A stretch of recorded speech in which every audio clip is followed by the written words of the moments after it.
Hello and welcome to this episode of Teachers Talk Tech, a podcast by Cambridge University Press and Assessment for language teachers by language teachers on using technology inside and outside of the classroom. My name is Hayo and our guests today are Gavin Dewdney, Director of Consultants E, and Jasmine Silver from the Language Research Team at Cambridge University Press and Assessment. Gavin and Jasmine, welcome on the show. Hi, it's nice to be here. Hi. Lovely to have you with us today, both of you. Gavin, I'm going to start off with you. What are digital literacies and digital competencies, and how have they changed in recent times?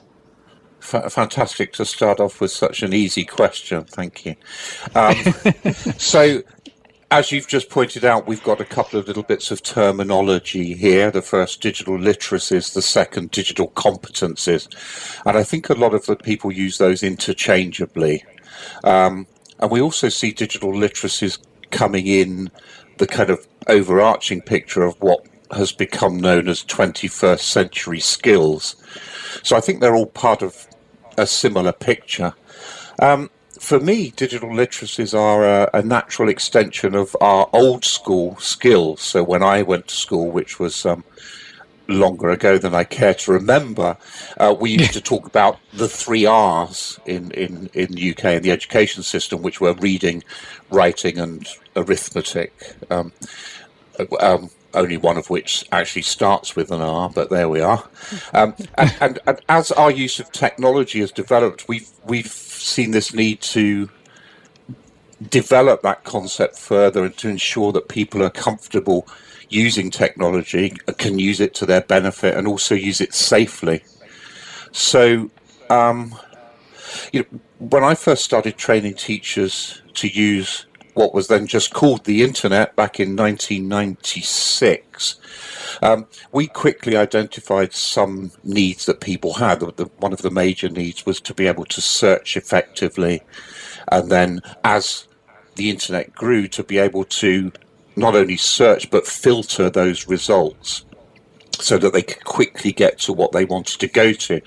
And in those early days of digital literacy, we taught things like search skills, and you'll remember the concept of netiquette, of how to communicate politely online. And all those were kind of the basics, I think, the beginnings of digital literacy.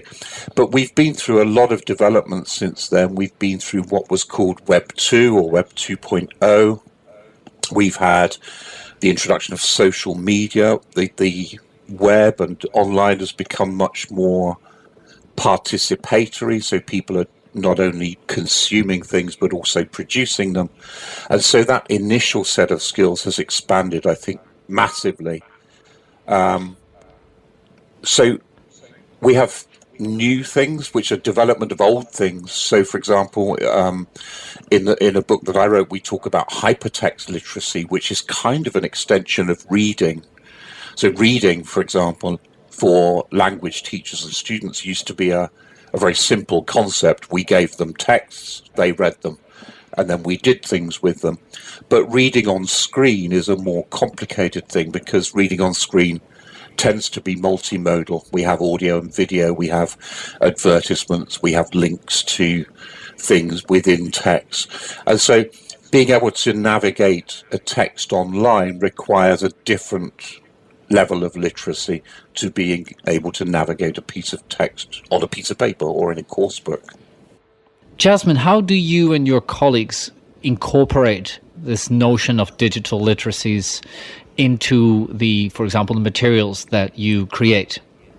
Yeah, so we incorporate digital literacies in a number of ways. So firstly, and maybe not surprisingly because we've done this for a long time, is through the topics that we teach. So we will have topics around technology, which will draw on these ideas, some of which that Gavin's already mentioned. So, for example, we might have a reading text on digital detox, so that's related to well-being online, and then we would have discussion prompts so that students can really explore these areas of digital literacy while they're learning English. But also we want to more and more now draw on the skills of digital literacy as well. So many of our activities will now prompt much more use of digital technology and being critical about that. So, for example, doing a project online using research that students need to do online, and prompting them to think critically about that information that they're getting and how to know whether that's reliable information and what kind of decisions they should make about that. We have a newly published digital literacy framework, which is part of our life competencies framework, and we use that now when we put together new courses to incorporate it throughout those units of our textbooks. So you're really embedding it throughout the materials that you produce as one of the, and we'll put a link to that in the notes for the show. For a long time now, and perhaps in recent years ever more so, teachers as well as parents and communities at large have raised issues, concerns around, you mentioned earlier, safety, Gavin, security, privacy, issues around fake news, and so on. And the idea of developing in learners critical literacy has been put forward as a possible way of responding to that. Gavin, can you very briefly tell us what is critical literacy and how does developing that look in class? The first one is our ability to use technology safely. The best we can do, I think, is awareness raising in this area, because a large part of spotting something like fake news relies on a big world knowledge, an expanded world knowledge. So engaging people with media and text and picking them apart, helping learners to see the warning signs and getting them to ask critical questions about what they found. Is the person who wrote this an expert in their area? How do we know? Do other people refer to them? Are they cited in reputable journals? Do they work for reputable companies? What are their affiliations? Do their opinions fly in the face of conventional wisdom? Does their website or profile tell us something about them? I think it's teaching people to ask the right questions rather than teaching people what is right and what is wrong. What are some practical ways in which teachers can integrate all these ideas into the language classroom? I think if teachers are using materials that don't already integrate those skills, there are some nice ideas actually in our activity card, which are part of the life competencies set. So we have some for young learners, teens and adults, and these can be used alongside regular English course books. So, for example, after a reading or listening activity, you can use these cards to bring out some more digital literacy skills in more of a small kind of little and often approach, I guess, to digital literacy. So that's a really nice way, I think, for teachers to start if they haven't got a lot of materials already. So, for example, there's an activity in there called Format Swap, where students listen to a text or they read about a text on any subject, and after they've engaged with that, the teacher asks them to think about how they might rework that content in that text into a different digital format. So how would you make this listening text into an image, or how would you make it into an infographic or a podcast or a website? Yeah, so that's a nice example of one way that you can add just a little activity on top of something that you're doing already. And it's very nice. So these resources, just to clarify, they're not specific to a particular textbook. They're not tied in. They're more like general resources that teachers can draw on to complement whatever materials they're using. Absolutely. They're not tied to a particular course at all. You can use them with any course, really. Gavin, any suggestions for teachers? I really like Jasmine's suggestion of little and often. I think that really works. And what we do, and certainly tend to encourage teachers to not make the technology special. I think one of the big mistakes we've made in teaching over the years with technology is to kind of otherize it, set it apart from everything else we do in class and make it into something special. What we try to encourage teachers to do is to have not only a language aim for the classes that they plan, but also a digital literacy aim.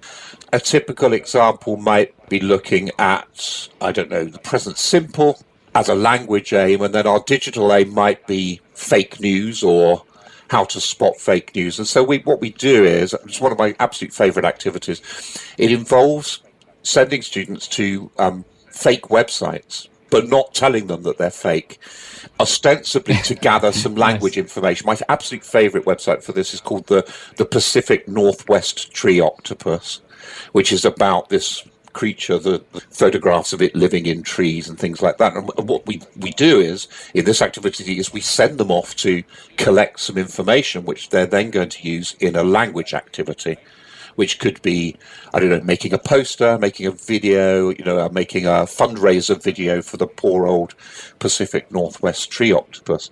And once we've done that, we then go back and add a second dimension, which is, what did you think of the website? Did you think it was true? If not, why not? And by doing that, we get the chance to teach them to look at a website critically, which they may not have done the first time round in the language or information collecting activity. Similar to your tree octopus idea, I've had a lot of fun over the years sending innocent students to The Onion, especially those that are unfamiliar with this particular website. You mentioned earlier, Gavin, having language aims for a class and also having, for example, digital literacy or critical literacy aims. How would teachers go about assessing something like that? Is it even something that needs to be assessed?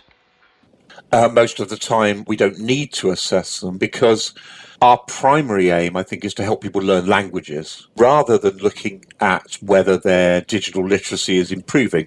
That said, I'm a big fan of self-assessment in this area. So using reflective questions or awareness-raising questions after an activity. Absolutely right. If teachers do want to set up some self-assessment or teacher assessment, they can use things like frameworks to help them build rubrics. So, for example, we have can-do statements for different ages of learners, so from pre-primary to adult, and they can be a starting point. You don't have to stick to them rigidly. You should always adapt them to what you're teaching at the time, but they can be good starting points to build up a rubric for teachers or for students to self or indeed peer assess their peers as well. Listeners who are interested in developing their own teaching skills, their abilities in this area, Gavin, what do you recommend? Where should they start if they're new to this? One of the things to do is to actually get involved online in a critical way, obviously. Join communities. There are fantastic online communities of practice, one called Learning Together. And I think they're a great place to meet like-minded people and to learn from them. One of the things that I think often works is to encourage teachers to think, as I've mentioned already, is to think of things they like doing with their technology in their real lives and then kind of try to visualize how that could move into the classroom. And a lot of times that really works. I think experimentation, find out what other teachers are doing in the area, try it out yourself. And then see how it works and refine and reflect, that circle of development, particularly of a community of practice, is talk about things, try them out, reflect on them, refine them, talk about them again, this kind of process. So for me, it's about people, getting to the right people, joining a community and working at your own kind of comfort level of development to do it. And learning together, and learning from each other, with each other, through each other. Yeah, absolutely. Yeah.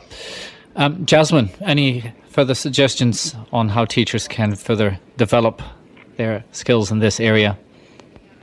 Particularly like the idea of working with other people. So We know of some schools that are taking frameworks from our life competencies framework, and they're using those in the school for teacher development, to discuss them together, to come up with ideas based on the framework. You can take them together and discuss together with other teachers in your school, or perhaps online, about how you might use these.